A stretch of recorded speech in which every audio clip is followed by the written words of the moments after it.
नमस्कार दोस्तों, स्वागत है हमारे YouTube चैनल सच्ची कहानी में। दर्शकों, कुंभ के मेले में एक बुरखे वाली महिला एक दुकान चला रही थी।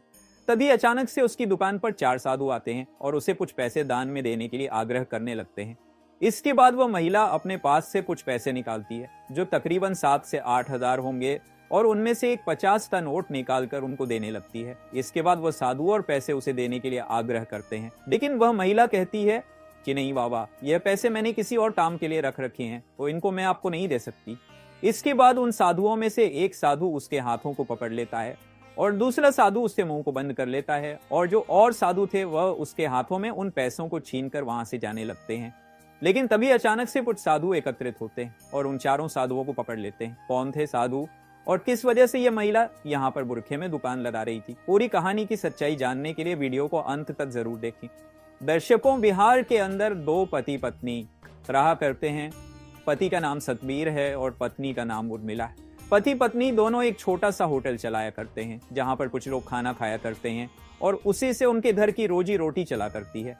तभी अचानक से जैसे कुंभ के मेले का टाइम आता है तो उसकी जो पत्नी उर्मिला होती है वह सतबीर से कहने लगती है कि क्यों ना इस बार हम लोग भी कुंभ का मेला देखने के लिए जाएं। अब इस बात को सुनकर जो सतबीर होता है पहले तो उसे मना करने लगता, कहता है कि नहीं, कहाँ जाएंगे, काफी दूर पड़ता है, यहाँ से तो काफी ज्यादा दूर पड़ेगा। लेकिन पत्नी जिद करने लगती है और पत्नी की जिद को पति मान जाता है। उसके बाद दोनों पति पत्नी फैसला करते हैं कि इस बार कुंभ के मेले में जाकर अपना छोटा सा होटल खोलेंगे, जिस होटल से उनको कमाई भी हो जाएगी। और जैसे ही मेला चलेगा तो उस टाइम पर वह मेले के अंदर घूम भी लेंगे। ये बातें दोनों पति पत्नी के बीच में तय हो जाती है और बातें तय होने के बाद पति पत्नी इसकी तैयारी करने लगते हैं। उसके बाद वह वहां से कोई जरूरी सामान लेते हैं और सारे सामान को लेकर सीधे कुंभ के मेले में पहुंच जाते हैं। जहां पर कुंभ के मेले का आयोजन हुआ था वहां पर जाने के बाद वह फॉर्मेलिटी पूरी करते हैं और फॉर्मेलिटी पूरी करने के बाद कुंभ के मेले के अंदर एक छोटा सा भोजनालय अपना तैयार कर लेते हैं, जिसके अंदर रहकर वह कुंभ के मेले में पैसा कमाना चाहते थे और साथ में कुंभ के मेले में घूमना भी चाहते थे। वहां पर आकर उसकी पत्नी उर्मिला होती है, वह बड़ी खुश होती है और सोचती है कि चलो इस बार तो मैं कुंभ का मेला देख ही लूंगी, ना जाने जिंदगी में कभी मौका मिलता या नहीं मिलता। यही सोचकर पत्नी काफी ज्यादा उत्सुक थी मेले को देखने के लिए। तो मेले की तैयारी होते हुए इधर उधर देख रही है कि कोई क्या कर रहा है, कोई क्या कर रहा है। इधर उसका पति सतबीर है, वह भोजनालय पर और वहां पर काम धंधा देख रहा है। लेकिन तभी अचानक से उसके पास 4 साधु आते हैं और आने के बाद उसे कुछ पैसे अदा करने के लिए कहने लगते हैं। अब सतबीर, जो कि पूजा पाठ वाला आदमी था, तो वह अपने पास से रप निकालता है और रप निकालकर उन साधु को दे देता है। कहता है कि यह लो महाराज, मेरे पास इतने ही है।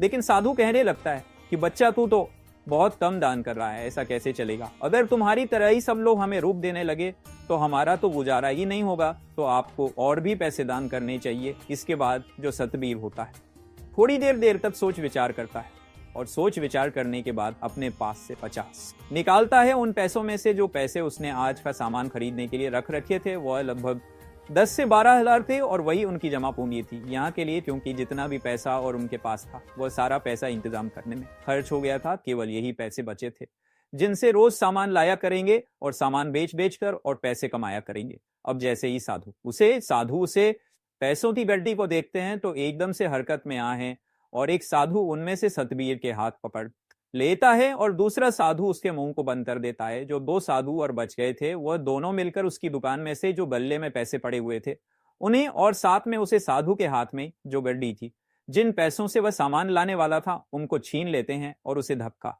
देकर दुकान में गिराकर वहां से भाग जाते हैं। अब इसके बाद सतबीर इस बात को देखकर बड़ा परेशान होता है और सोचने लगता है कि मैंने तो इनको दान करने के लिए पैसे निकाले थे, लेकिन ये लोग तो मेरे से पैसे ही छीन कर ले गए। वह सोचता है कि हो ना हो ये साधु तो नहीं होंगे, क्योंकि साधु कभी भी ऐसा नहीं करता। अब इस बात को सोचकर वह काफी ज्यादा परेशान था और उदास हालत में अपने भोजनालय के अंदर बैठा हुआ था, जहां पर उसने तैयार किया है और उसके पैसे पूरी तरह से छिन चुके हैं। थोड़ी देर में उसकी पत्नी उर्मिला, जो मेले की व्यवस्था को देख रही थी, काफी देर से वह वापस अपने भोजनालय पर आती है। लेकिन यहाँ पर अपने पति का उदास चेहरा देखकर बड़ी परेशान हो जाती है, भावुक हो जाती है और उससे पूछने लगी कि तुम इस तरह से क्यों बैठे हुए हो। तो उसके बाद उसका पति सतबीर उसे बता देता है कि इसी तरह से 4 साधु आए थे और उन्होंने मेरे सारे पैसे छीन लिए और यहां से भाग दे। ऐसा कहते हुए जो सतीश होता है उसकी आंखों से आंसू टपकने लगते हैं और अपने पति को रोता हुआ देखकर उर्मिला भी फूट फूट कर रोने लगती है। थोड़ी देर तक माहौल गमगीन हो जाता है, लेकिन उसके बाद दोनों हिम्मत करते हैं और आपने अपने आंखों के आंसुओं को पहुंचने हैं। तभी जो उर्मिला है वो कहने लगती है कि अगर ऐसा हुआ है तो तुम्हें पुलिस में कंप्लेंट करनी चाहिए और उन साधुओं को पुलिस वाले जरूर से ढूंढ लेंगे और हमारे पैसे वापस लौटा देंगे। ये सोचकर सतीश भी सोचता है कि हाँ, हो सकता है, क्योंकि वहां पर पुलिस का प्रबंध काफी अच्छा था, तो पुलिस वालों से वह इस शिकायत को करना चाहता है। इसके बाद उर्मिला के कहे अनुसार सतीश और उर्मिला दोनों वहां पर रोड किनारे खड़ी हुई पुलिस के पास जाते हैं और वहां पर उनसे आग्रह करने लगते हैं कि साहब, इस तरह से 4 साधु मेरी दुकान पर आए थे और वह मेरे सारे पैसे छीन कर ले गए हैं और हमारा रोजगार है, और वो पैसे अगर हमें नहीं मिले तो हमारा रोजगार खराब हो जाएगा। लेकिन जब पुलिस वाले होते हैं वह उनकी एक बात नहीं सुनते हैं और कहते हैं कि इतने पैसे एक साथ रखने की जरूरत क्या थी और तुम लोगों ने उनको पैसे दिखाए क्यों। अब ये बात सुनकर जो सतीश है वह उदास सा हो जाता है और कहने लगता है कि साहब, हम बहुत दूर से आए हैं और यहाँ पर आकर हमने दाव लगाया है। अगर आपने हमारे पैसे नहीं ढूंढे तो हम लोगों को मजबूरन यहाँ से वापस जाना पड़ेगा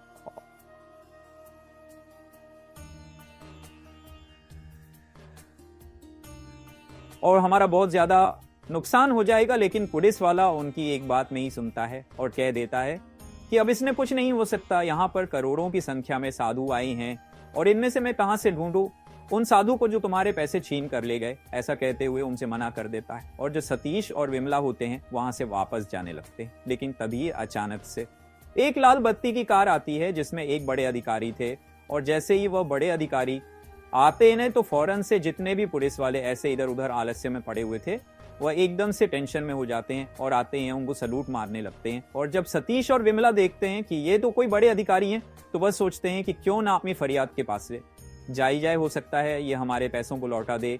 इसके बाद सतीश और उर्मिला वहां पर जाते हैं और बड़े अधिकारी के पास, और वहां पर जाकर उन्हें अपनी समस्या के बारे में बताते हैं। जो बड़े अधिकारी थे वह भी गरीब घर से बिलोंग किया करते थे, लेकिन मेहनत करने के बाद वो बड़े अधिकारी बन गए थे, तो वह जानते हैं कि गरीबी क्या चीज होती है और इन लोगों की आंखों में उन्हें सच्चाई साफ साफ दिखाई दे रही थी। इसके बाद जो बड़े अधिकारी होते हैं वह कहते हैं कि चिंता मत करो, आपका जितना भी नुकसान हुआ है उसकी भरपाई तो हो जाएगी, लेकिन उन लोगों को हम नहीं ढूंढ सकते क्योंकि यहाँ पर ढेर सारे साधु हैं और उनमें से हम कैसे ढूंढेंगे। जो बड़ा अधिकारी होता है अपने पास से लगभग निकालता है और निकाल कर उन्हें दे देता है, कहता है कि ये लो अपना काम करो और आगे से सावधान रहना, कोई भी कैसी भी दिक्कत हो तो पुलिस आपकी सेवा के लिए है, आप उन्हें बता देना। लेकिन तभी वे लोग बताते हैं कि पुलिस को तो हमने बताया था साहब, इन्होंने हमारी इस बात पर कोई भी गौर नहीं की। इसके बाद जो बड़े अधिकारी होते हैं वो कहने लगे कि किससे कहा था आपने, तो वो बता देते कि हमने इंसाफ से कहा था। तो बड़े अधिकारी उस पुलिस वाले को वहां पर बुलाते हैं,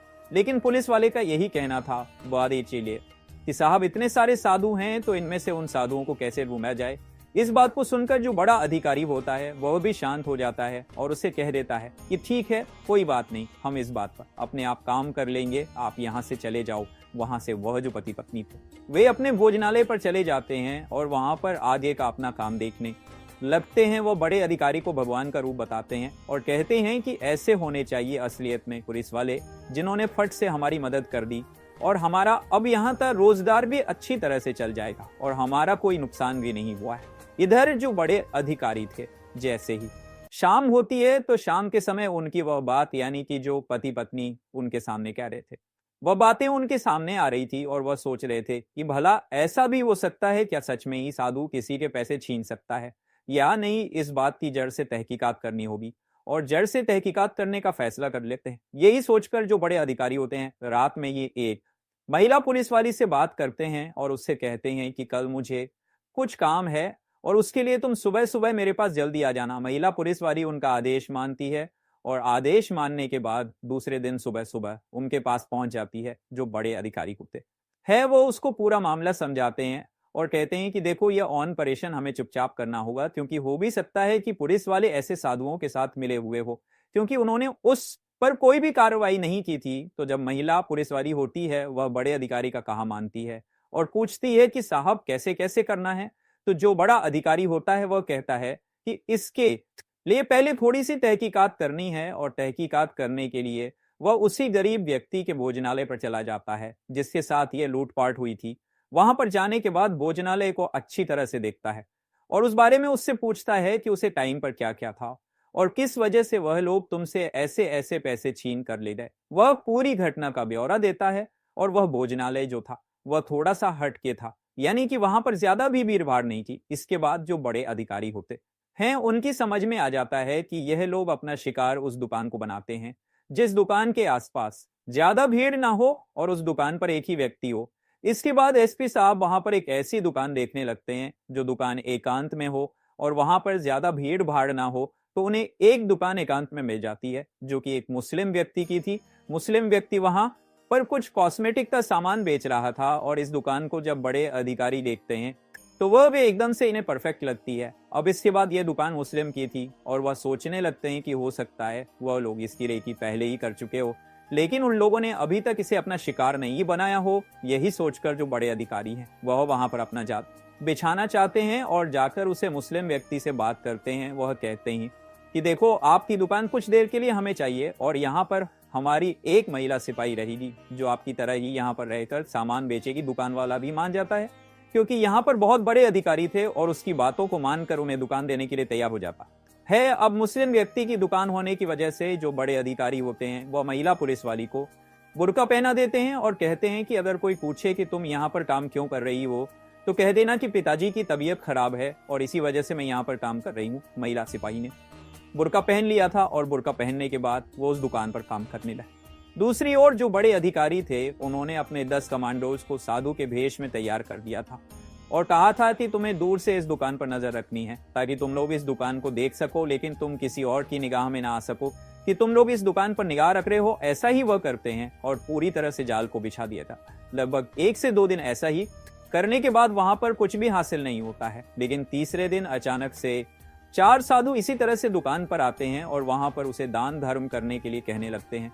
तो जो महिला पुलिस वाली होती है वह इसी तरह से, जिस तरह से उसने बताया था कि मैंने गड्डी निकाली थी, वो डायरेक्ट अपनी गड्डी निकालती है और गड्डी में से एक 50 का नोट निकाल कर साधु महात्माओं को देने लगती है। और जब साधु देखते हैं कि इसके हाथ में गड्डी है तो एकदम से वह अपने काम को करने में लग जाते हैं। उसे महिला पुलिस वाली के उन्होंने हाथ पीछे की तरफ पकड़े और हाथ पकड़ने के बाद एक ने उसका मुंह दबा लिया और मुंह दबाने के बाद वह सारे पैसे छीन कर वहां से भागने लगे। लेकिन जैसे ही प्रोसीजर होता है तो जो कमांडो साधु के भेष में थे वह चारों तरफ से आकर उसको घेर लेते हैं और बड़े अधिकारी जी को इसकी तलाश कर दी जाती है। थोड़ी देर में बड़े अधिकारी भी वहां पर आ जाते हैं और जैसे ही महिला पुलिस वाली अपने बुर्के को उतारती है तो देखते ही ये साधु पूरी तरह से हैरान हो जाते हैं। इसके बाद जो बड़े पुलिस के अधिकारी होते हैं वह वहां पर उन लोगों से पूछताछ करते हैं और पूछताछ के दौरान वह लोग बताते हैं कि हम साधु नहीं हैं, हम लोग तो साधु का भेष बनाकर यहाँ पर छोटी मोटी चोरियां लूटपाट किया करते हैं ताकि हमारा गुजारा अच्छी तरह से हो जाए और हमारे गांव है। तो पूछने लगता है कि कितने लोगों का गिरोह है तो वह बताता है कि हम 30 से 35 लोग हैं और हम इसी तरह से 4-4, 5-5 की टोरी बनाकर इधर उधर घूमा करते हैं और घूमने के बाद पैसे कमाया करते हैं।